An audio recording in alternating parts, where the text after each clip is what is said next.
días o tardes. Buenos días todavía. Bueno, como ya se anunció, vamos a estar compartiendo en esta hora la palabra del Señor. Si es que, bueno, supongo que sí, ¿cierto? Si es que pusimos atención a lo que habíamos leído en Mateo, ahí está la respuesta del título del mensaje de hoy, que es de lo que vamos a estar conversando. Y no es nada más ni nada menos que la incredulidad. Cuando uno piensa en la incredulidad, así de buenas a primeras, ¿cómo definiría usted la incredulidad? Ya lo pensó, ¿no?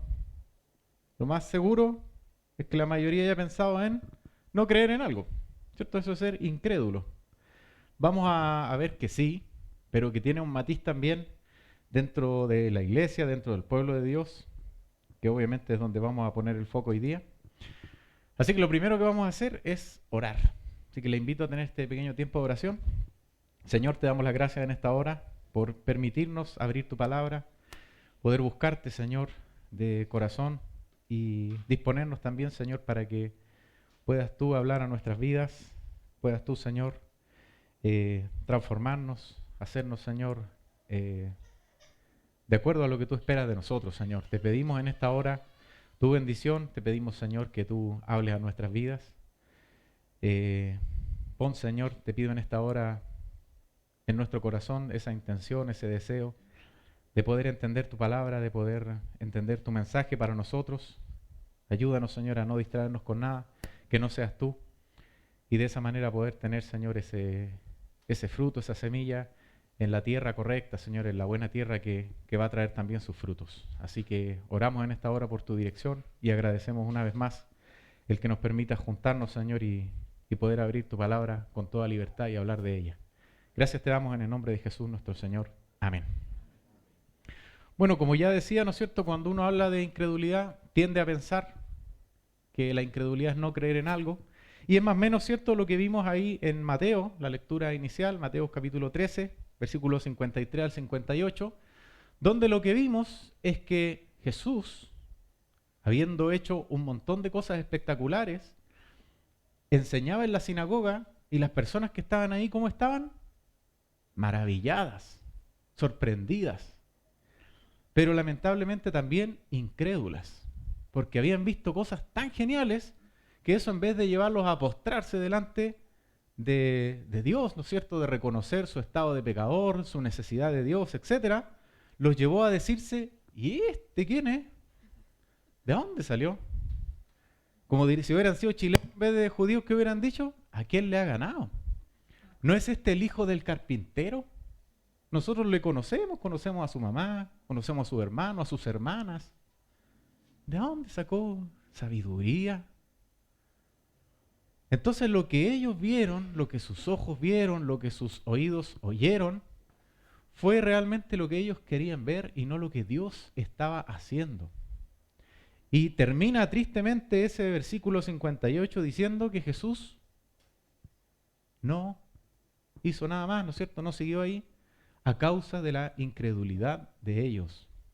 Y ahí vemos esta definición, ¿no es cierto?, que yo estaba dando, que es como la más general, de incredulidad, que es que finalmente ellos no creyeron, no se convencieron, creyeron un poquito, estaban maravillados por algunas cosas, por otras no, y terminan entonces perdiéndose la oportunidad real de ver a Dios en acción, algo que ellos habían esperado durante tanto tiempo y que cuando estuvo frente a sus ojos, lamentablemente lo desperdiciaron. Pero esta definición, que a veces nos parece tan lejana porque decimos, bueno, pero nosotros ya creímos en el Señor, ya estamos inmersos en una iglesia, por lo tanto sí somos creyentes y por lo tanto esta definición de incredulidad a veces nos parece como lejana, que es para los que están de la puerta de la iglesia para afuera, pero no de la puerta de la iglesia para adentro. Vamos a ver que lamentablemente también nos afecta mucho. Siendo del pueblo de Dios, la incredulidad igual está presente. Y es lo que vamos a hablar hoy día de cómo combatir con eso, no en nuestra fuerza, sino con la ayuda del Señor. Y entonces vamos a darle una, como le gusta decir a los ingenieros, una segunda derivada a esta definición de incredulidad. Y vamos a darnos cuenta que la incredulidad no necesariamente es no creer en algo, sino que también tiene que ver con empezar a decaer, por decirlo así, de nuestras creencias y empezar a creer menos, o directamente empezar a creer en cosas que son más de mi gusto, de mi conveniencia, y comenzar a perder, por decirlo así, como el interés de lo que primero habíamos creído. No sé si me estoy explicando. Eh, entonces, esta incredulidad que afecta a la iglesia tiene que ver con eso, a los hijos de Dios. Con que antes estaba toda nuestra fe, nuestros sentidos estaban puestos en algo, pero después con el tiempo eso empieza a decaer y empezamos a poner nuestra creencia, nuestra confianza, nuestra fe en otras cosas. Y no tanto en el Padre, en lo inicial, en lo que Dios nos ha dicho. Vamos a ir desarrollando esta idea para que se vaya entendiendo mejor. Vamos a estudiar 5 puntos que tienen que ver con las consecuencias de la incredulidad. Y el primero tiene que ver con lo que ya vimos en Mateo, con lo que ya estuvimos leyendo y compartiendo recién un poquito. ¿Se acuerda usted haber escuchado el dicho ver para creer? Tantas veces, ¿cierto? Y nosotros mismos, no necesariamente en la iglesia, fuera de la iglesia, lo practicamos. Si alguien le llama y le dice, oye, estoy aquí en el supermercado, lomo vetado a 1500. Bueno, diría, nada, ¿dónde? Estáis locos, viste mal. Hay un error. Y muchas veces pescamos la llave del auto, llamamos un Uber, no sé lo que sea, llegamos al supermercado y comprobamos que efectivamente el lomo vetado estaba a 1500 pesos y lo compramos. Algo imposible. O bueno, no imposible, pero difícil de creer. A lo mejor a usted le ha pasado, a mí me pasó alguna vez, en la universidad. Que, oye, ¿viste las notas? No, no puedo entrar, ¿qué nota me saqué? Un 100. Nah, como mía, yo haber sacado un 100. Sí, te estoy viendo, te sacaste un 100. ¿Y mi reacción cuál fue? Ah, F5, F5, controlar, suprimir, para que la cuestión me cargara y poder comprobar y ver con mis propios ojos que me había sacado un 100. A lo mejor a usted le ha pasado en la escuela, en el trabajo, no lo sé. Pero muchas veces experimentamos eso, de que tenemos que ver con nuestros propios ojos para poder creer en algo. Como vimos aquí en Mateo, ellos estaban viendo algo y aún así no pudieron creerlo. Cuando hablamos de todos estos conceptos que estamos expresando en este rato, ahora dentro de la iglesia, cuando hablamos de la fe, este dicho de ver para creer se vuelve terrible. Porque muchas veces queremos ver cosas que no vamos a ver. O nos pasa, como estábamos viendo aquí en Mateo, que el Señor haciendo cosas delante nuestro, en nuestra nariz, no nos damos cuenta. Porque nuestros sentidos, nuestros ojos, nuestros oídos, están apuntando para otro lado. Hay una incredulidad, como estábamos diciendo recién, que nos hace desviarnos muchas veces de la atención que teníamos puesta 100% en el Señor, empezar a desviarla lentamente y no darnos cuenta de lo que está ocurriendo. Entonces, como ya decía, esto también se ve expresado lamentablemente en nosotros, en el pueblo de Dios. Jesús en su tierra enseñó con sabiduría, hizo milagros, demostró un montón de cosas, pero la incredulidad de las personas le impidieron poder darse cuenta de todo lo que estaba frente a sus ojos. Por lo tanto, se perdieron esta oportunidad, como ya decía, de poder ser parte de lo que Dios estaba haciendo. La perdieron. Su incredulidad les impidió poder avanzar más allá. ¿Qué fue lo que ellos vieron? El hijo del carpintero, el hermano de, y no vieron al Salvador frente a sus ojos.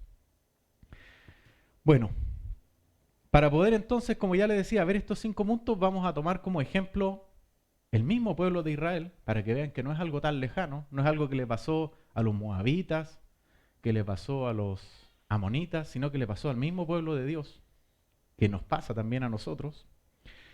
Y vamos a entrar entonces a esta primera consecuencia de la incredulidad, que es, usando el ejemplo que ya vimos ahí en Mateo, la ceguera y la sordera.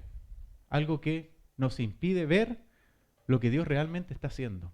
Esa es una de las consecuencias de la incredulidad.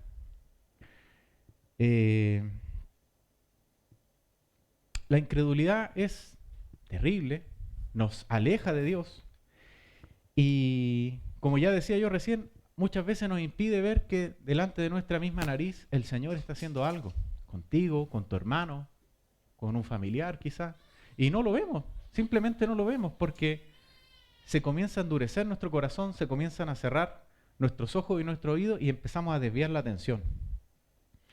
Ellos entonces, en este ejemplo que hemos dado para desarrollar este punto, allá en Mateo, endurecieron su corazón, cerraron estos ojos, estos oídos, para poder entender lo que Dios tenía, y por lo tanto se perdieron esta oportunidad de conocer al Señor como Él era, con lo que estaban experimentando. Y entonces, cierro el punto repitiendo lo mismo, se enceguecieron. Sus sentidos se bloquearon y se perdieron esta oportunidad de ver lo que Dios estaba haciendo.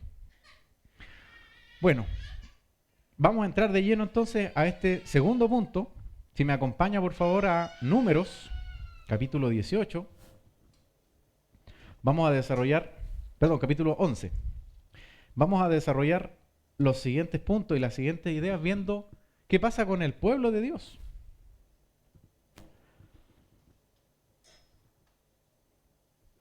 ¿Qué había pasado aquí en Números capítulo 11? El pueblo ya había sido liberado de Egipto, ya estaba caminando en busca de llegar en algún momento a la tierra prometida. Y dice el capítulo 11, versículos del 1 al 6, aconteció que el pueblo se quejó a oídos de Jehová, y lo oyó Jehová, y ardió su ira. Y se encendía en ellos fuego de Jehová, y consumía uno de los extremos del campamento. Entonces el pueblo clamó a Moisés, y Moisés oró a Jehová, y el fuego se extinguió. Y llamó a aquel lugar Tabera, porque el fuego de Jehová se encendió en ellos. Y la gente extranjera que se mezcló con ellos tuvo un vivo deseo, y los hijos de Israel también volvieron a llorar y dijeron, ¿quién nos diera a comer carne? Nos acordamos del pescado que comíamos en Egipto de balde, de los pepinos, los melones, los puerros, las cebollas y los ajos. Y ahora nuestra alma se seca, pues nada sino este maná ven nuestros ojos.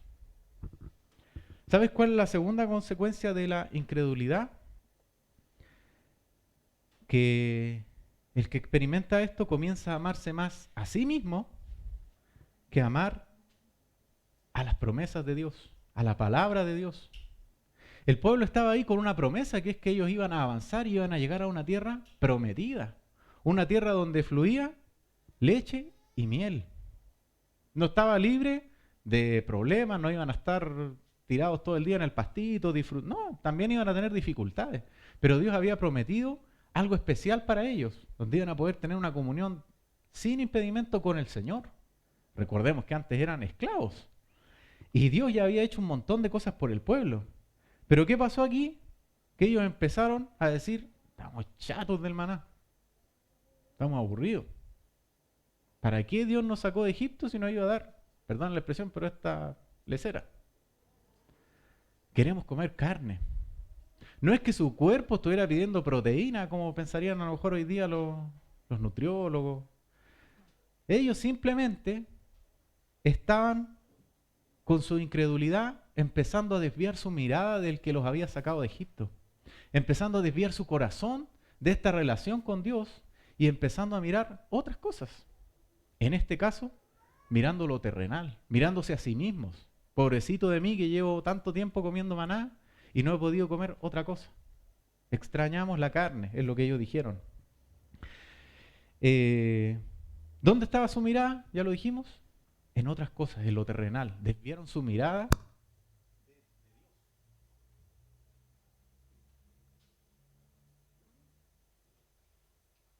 Sí, ahí sí. Se apagó esto. Desviaron su mirada del Señor. Y por lo tanto comenzaron, a causa de su incredulidad, a mirarse más a sí mismos que a mirar al Señor. ¿Se entiende el punto, no? Primero, vimos que una de las consecuencias es el bloqueo de tus sentidos, la ceguera de ver lo que Dios está haciendo. Después vimos, y estábamos mirando ahora, que comienza este sentimiento de amar.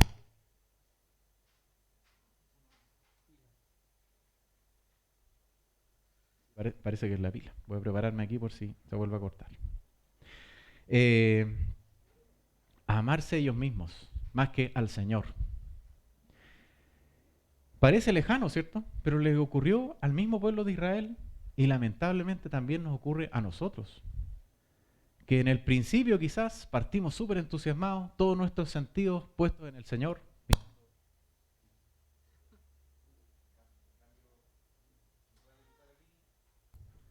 Chicos, porfa, ahí, ¿sí? ¿Se escucha? Bien.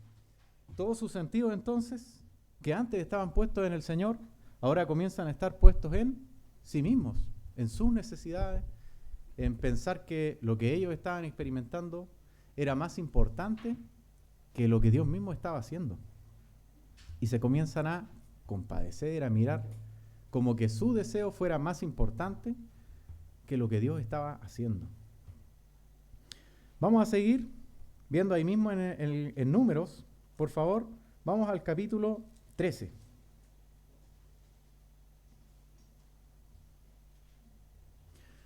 Miren qué ocurre también con la incredulidad dentro del pueblo de Dios en el capítulo 13.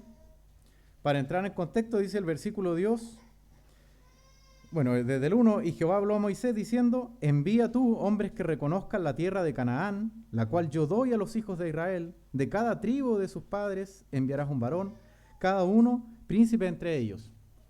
¿Se acuerda de esta historia, cierto? ¿Qué es lo que Dios está haciendo? Va a enviar gente para que vayan a observar y ver la tierra prometida, esto que Dios iba a entregar al pueblo. ¿Qué va a ocurrir? Versículo 25 al 33. Volvieron de reconocer la tierra al fin de 40 días, es decir, ya ocurrió, ¿no es cierto?, todo lo que tenían que ir a mirar, ya vienen de vuelta, y anduvieron y vinieron a Moisés y a Aarón y a toda la congregación de los hijos de Israel en el desierto de Parán, en Cades, y dieron la información de ellos a toda la congregación y les mostraron el fruto de la tierra. Y les contaron diciendo, nosotros llegamos a la tierra a la cual nos enviaste, la que ciertamente fluye leche y miel, y este es el fruto de ella. Mas el pueblo que habita aquella tierra es fuerte, y las ciudades muy grandes y fortificadas. Y también vimos allí a los hijos de Anac. Amelac habita el Negev, y el Eteo, el Jebuseo y el Amoneo habitan en el monte, y el Cananeo habita junto al mar y a la tierra del Jordán. Entonces Caleb hizo callar al pueblo delante de Moisés y dijo, subamos fuego y tomemos posesión de ella, porque más podremos nosotros que ellos. Y los varones que subieron con él dijeron, no podremos subir contra aquel pueblo, porque es más fuerte que nosotros. Y hablaron mal entre los hijos de Israel de la tierra que habían reconocido, diciendo, la tierra es por donde pasamos para reconocerla, es tierra que traga a sus moradores, y todo el pueblo que vimos en medio de ella son hombres de grande estatura. También vimos allí gigantes, hijos de Anac, raza de los gigantes, y éramos nosotros, a nuestro parecer, como langostas, y así les parecíamos a ellos. ¿Cuál es la otra consecuencia? Bueno, se dan cuenta que hay incredulidad del pueblo, ¿no? Estando ahí, sabiendo que había una promesa de Dios de que ellos iban a ir a tomar la tierra, que estaba preparada, cuando van a verla, ¿qué es lo que dicen? No, estamos mal, ¿cómo? ¿Cómo vamos a ir nosotros a tomar esa tierra si está llena de pueblos fortificados? El más chico mide como 2,5 metros, más o menos lo que dan a entender, ¿cierto? Nosotros somos como langostas junto a ellos. ¿Qué opción tenemos nosotros en lo que ellos están diciendo de ir a tomar esa tierra? Ninguna. Hay incredulidad hacia Dios, hacia de lo que Dios había prometido que iba a hacer y hacia de lo que Dios estaba haciendo.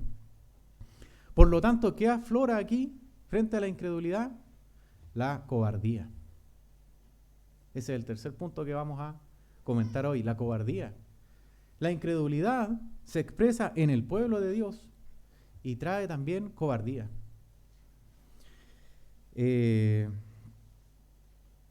Estaba la promesa de Dios. La actitud correcta hubiera sido, se ve difícil, así que vamos a clavar a nuestro Dios y vamos a ir en pos de lo que Él nos prometió.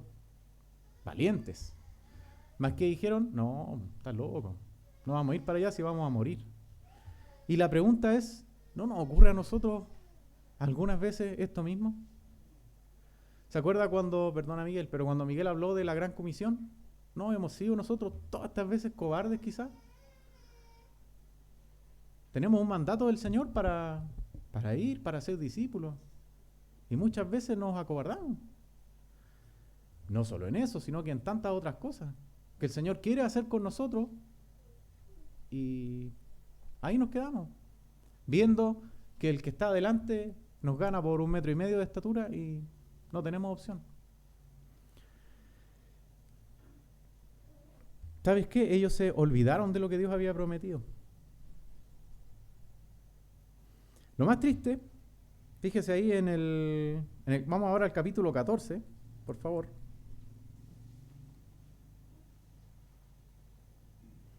¿Qué dicen los primeros versículos del capítulo 14?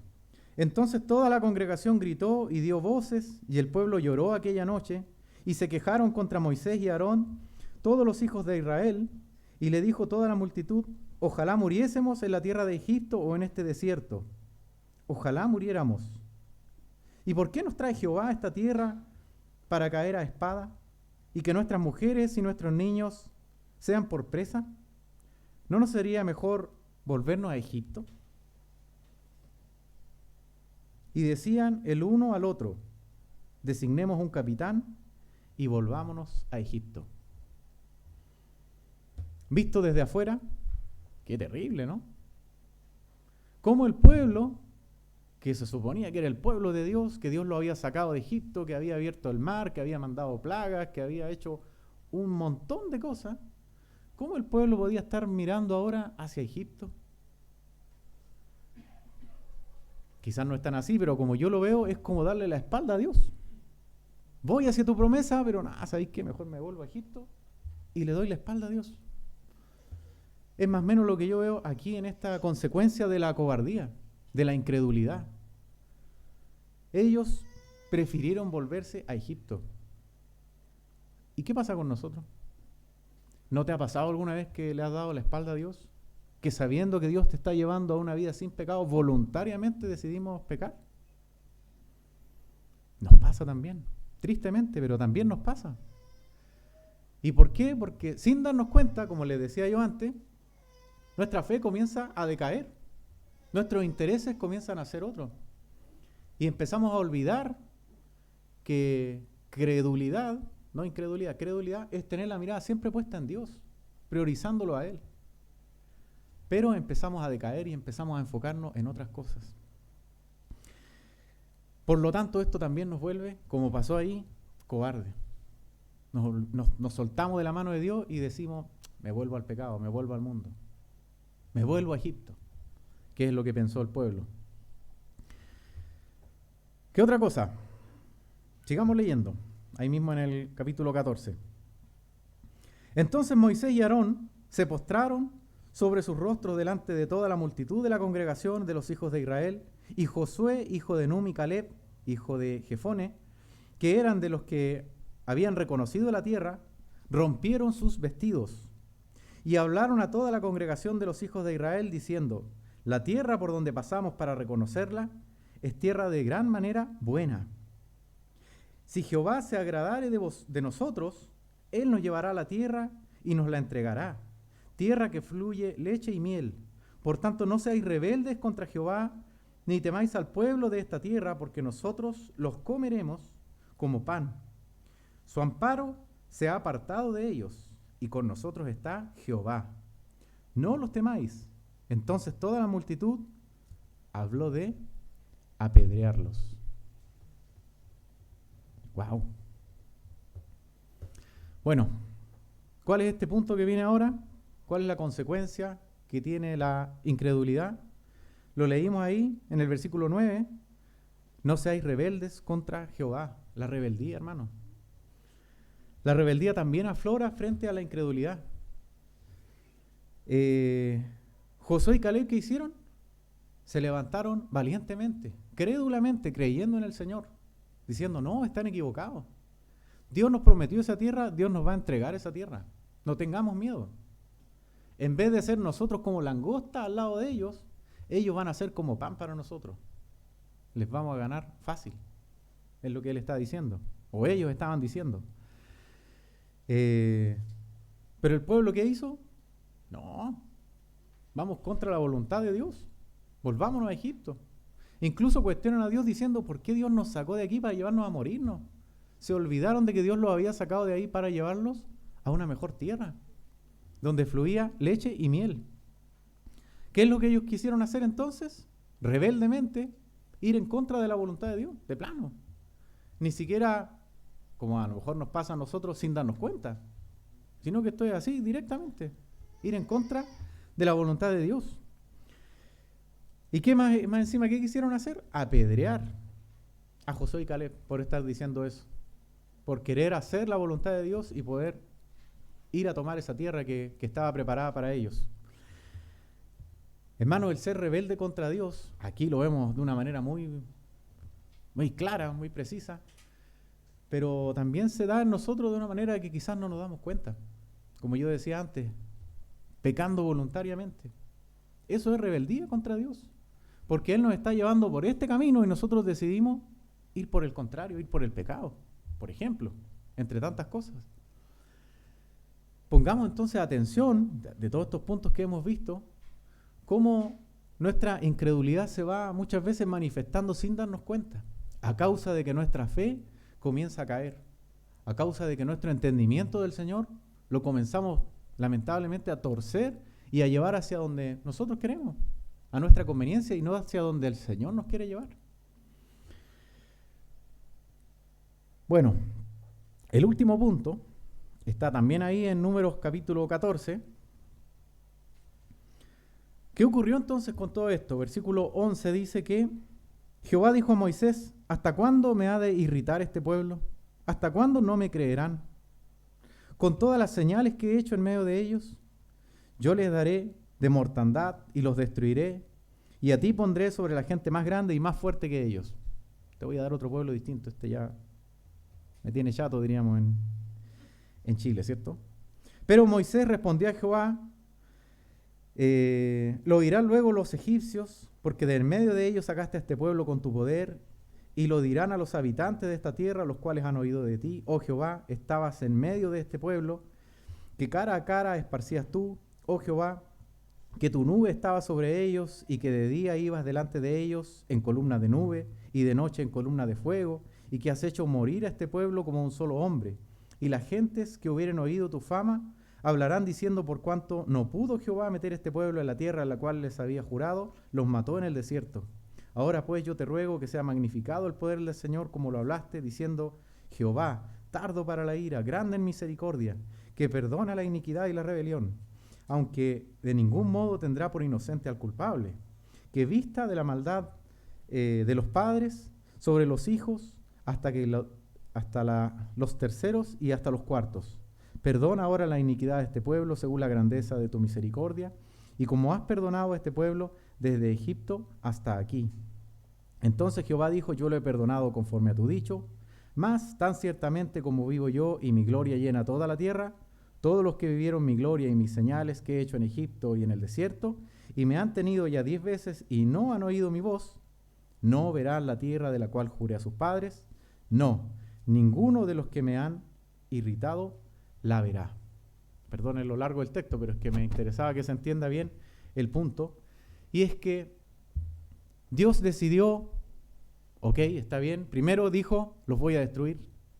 Y este pueblo ya prácticamente no tiene remedio, no me cree, no quiere estar conmigo, se vuelve en mi contra. Moisés intercede con toda esta oración que vimos diciendo, Señor, tú eres misericordioso, ¿qué van a decir los egipcios? Etcétera, etcétera. Y Dios, ¿qué dice en definitiva? Ok, no los voy a destruir en el desierto, pero ellos no van a ver la tierra que les había prometido, no van a entrar. Y por lo tanto, ¿sabes cuál es el último punto que quiero compartir hoy? Es que la incredulidad también nos lleva a la condenación, a las consecuencias. Nuestra incredulidad también tiene consecuencias. Dios no perdonó al pueblo y dijo, ya, ok, borrón y cuenta nueva, vamos a seguir adelante y vamos a la tierra prometida nuevamente, sino que su pecado, su rebelión contra Dios, su incredulidad, los llevó a perderse las bendiciones que Dios tenía para ellos. Y como ya dije, eso no es distinto en nuestras vidas. Nuestro pecado, nuestra rebelión, nuestra incredulidad también tiene consecuencias.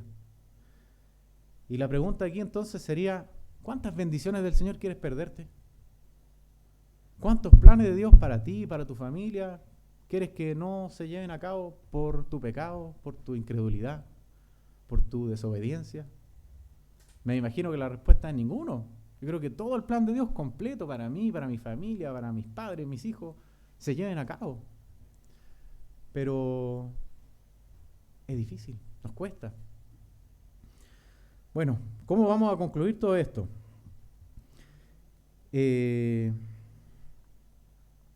Vamos, por favor, último cambio. Vamos a ir al Nuevo Testamento. Vamos a ir a Hebreos, capítulo 3.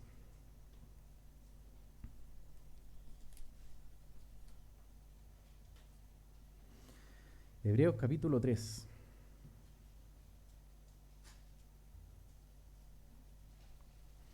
Toda esta historia que hemos estado viendo hoy día se resume aquí en Hebreo. Acá en Hebreo se va a hablar de esto mismo que pasó con el pueblo de Israel, de todas estas cosas. Vamos a darle lectura. Mire, dice desde el 7 hasta el 14, Hebreos capítulo 3, por lo cual, como dice el Espíritu Santo, si oyereis hoy su voz, no endurezcáis vuestros corazones, como en la provocación, en el día de la tentación en el desierto, donde me tentaron vuestros padres, me probaron, y vieron mis obras 40 años, a causa de lo cual me disgusté contra esa generación. Y dije, siempre andan vagando en su corazón, y no han conocido mis caminos. Por tanto, juré en mi ira, no entrarán en mi reposo. Mirad, hermanos, que no haya en ninguno de vosotros corazón malo de incredulidad para apartarse del Dios vivo. Antes exhortaos los unos a los otros, ¿cuál día? Entre tanto que se dice hoy, para que ninguno de vosotros se endurezca por el engaño del pecado, porque somos hechos participantes de Cristo, con tal que retengamos firmemente hasta el fin nuestra confianza del principio. ¿Qué estábamos viendo? Que es como una especie de conclusión de todo lo que hemos hablado de que pasó en Egipto, en el pueblo de Israel, en su salida de Egipto, que se menciona acá en Hebreos. Vimos, por ejemplo, en los versículos 8 y 12, algo en común, que tiene que ver con el endurecimiento del corazón.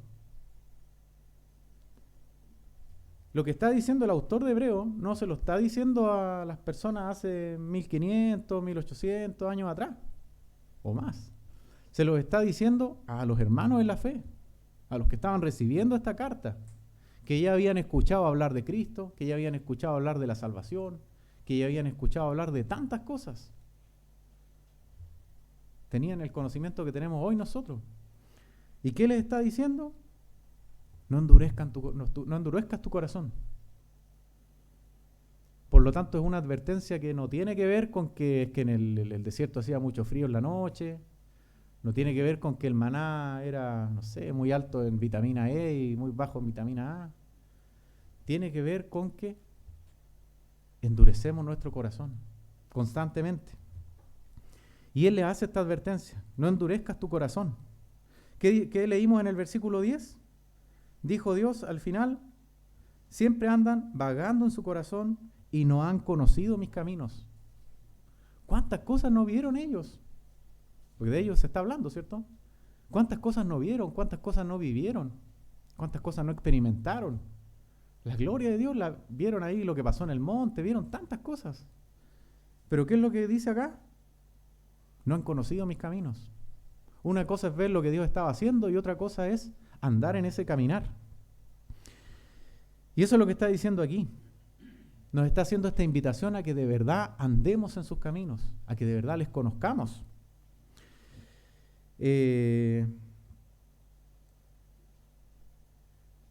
No han conocido mis caminos, siempre han vagado en su corazón.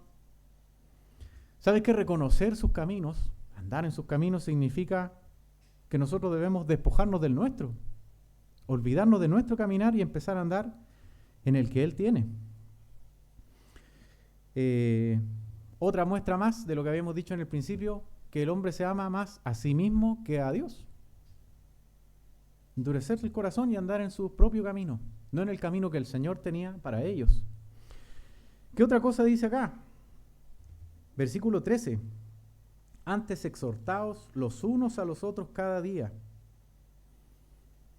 O sea, le está diciendo no se endurezcan, que no les pase lo que pasó en el pueblo allá en la salida de Egipto, sino que, ¿qué es lo que hay que hacer? Exhortarse unos a otros. ¿Sabes qué? Todo esto que hemos estado hablando está de la mano, a lo mejor no se han dado cuenta, ojalá que sí, pero está de la mano con lo que se ha estado hablando domingos anteriores, con esta comunión con Dios. En el fondo, si nosotros queremos dejar de lado la incredulidad y comenzar a experimentar todo esto de caminar en su camino, de no ser cobardes, etcétera, etcétera, no es que sea un secreto, no es que sea una clave, pero lo que requiere es de una comunión con Dios, pero también de una comunión con los hermanos, exhortándonos unos a otros. Vamos a hacer un paréntesis ahí. Dice después el versículo 14, porque, recordemos, dijo, exhórtense unos a otros, y todo lo que decía después, porque somos hechos participantes de Cristo. Esa es la razón. No se trata de tu comunión con Dios solamente, se trata de la comunión de todos nosotros con Dios y entre nosotros. ¿Qué quiere decir que somos participantes de Cristo? Me acuerdo hace no sé cuántos veranos atrás, alguna vez me tocó también compartir un mensaje y estuvimos hablando de eso, de la diferencia que era ser participantes y ser espectadores. Cierto, participante es un rol activo, donde, no sé, si vas a jugar la pelota, te pones la camiseta y tocas la pelota. Si vas a jugar pool, no estás sentado afuera, sino que tomas el taco para jugar, para participar. Y eso es lo que está diciendo aquí, que somos participantes de Cristo. Significa, así como cantábamos recién, por ejemplo, en el poder de la cruz, que no somos espectadores de la salvación. No somos espectadores de la ira de Dios sobre Cristo. Eran nuestros pecados. Somos partícipes de su salvación. Vamos a experimentar la cena de sus padecimientos. Es algo activo. Y entonces Él nos está diciendo, si no quieres endurecer tu corazón, si no quieres que la incredulidad se apodere de ti, por decirlo así, entonces es importante tu comunión con Dios, tu comunión con los hermanos. ¿Te has sentido, no lo sé, con cobardía en algún momento? ¿Te has sentido rebelde contra Dios? ¿De que sabiendo que no tienes que hacerlo, igual lo haces? A lo mejor has sentido que te amas a ti mismo más que a las promesas de Dios. A lo mejor muchos aquí a esta hora dijeron al clásico, al culto, no, al clásico. Y se amaron así, perdón si lo están viendo después por YouTube, pero a veces las cosas hay que decirlas. Entonces, ¿qué es lo que nos enseña esto? ¿Dónde está realmente nuestra mirada? ¿Por qué el pueblo fracasó en su llegada a la tierra prometida? Porque su corazón se endureció, desviaron su mirada del Señor, se amaron a sí mismos, se volvieron rebeldes contra Dios y eso tuvo consecuencias. ¿Qué es lo que nos dice acá en Hebreo en este mismo ejemplo? Hermanos, mantengan su comunión con el Señor, mantengan su comunión los unos con los otros, anímense unos con otros para que su corazón no se endurezca. ¿Qué fue lo que pasó con Josué y Caleb que leímos antes? Ellos vieron lo que nadie más vio. Vieron que Dios había dicho que se iba a cumplir algo, la tierra prometida, y que habían un montón de obstáculos. No estaba fácil el camino, pero ellos vieron lo que Dios iba a hacer. ¿Qué vio el pueblo? Puras dificultades, puros problemas, puras aflicciones. Y los que estaban hablando lo que tenían que hablar, animar a que volvieran su mirada al Señor, dijeron, estos matémoslos, chao, y volvámonos a Egipto.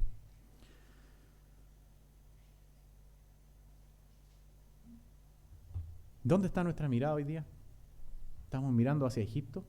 ¿O estamos mirando, aunque el camino se ve pedregoso, se ve espinoso, se ve, no sé, difícil, estamos mirando hacia donde el Señor nos lleva? Difícil, lo sé. Pero la invitación entonces es a que, como leímos aquí en Hebreo, podamos buscar esa comunión con el Señor. Tenemos una campaña de descubrir verdades. ¿Qué finalidad tiene? Comunión con el Señor. Tenemos los avisos, los devocionales diarios. ¿Qué finalidad tiene? Comunión con el Señor. Tenemos la campaña de uno por uno. ¿Qué finalidad tiene? Comunión también entre nosotros. es importante. Leímos ahí, somos participantes de Cristo, somos parte del cuerpo de Cristo, del pueblo de Dios, y por lo tanto nos necesitamos unos a otros. Meditemos en eso, pensemos en eso, para que la incredulidad no nos gane. Entra quizás sutilmente, pero tiene consecuencias devastadoras. Por lo tanto, busquemos al Señor,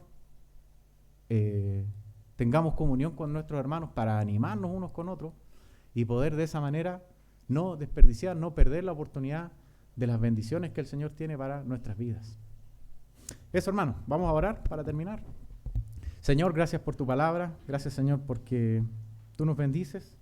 Sé, Señor, que es difícil muchas veces, incluso para los que hablamos, los que enseñamos acá, poder hacer caso, Señor, de todo esto, pero estamos aquí hoy día con un corazón humilde, Señor, pidiendo tu perdón y pidiendo también, Señor, que abra nuestro entendimiento, que moldee nuestro duro corazón, Señor, y nos ayudes para entender que no se trata de ninguno de nosotros, no se trata, Señor, de un pastor, de una iglesia física, se trata todo de ti, Señor, que lo diste todo, todo es por ti, todo es para ti.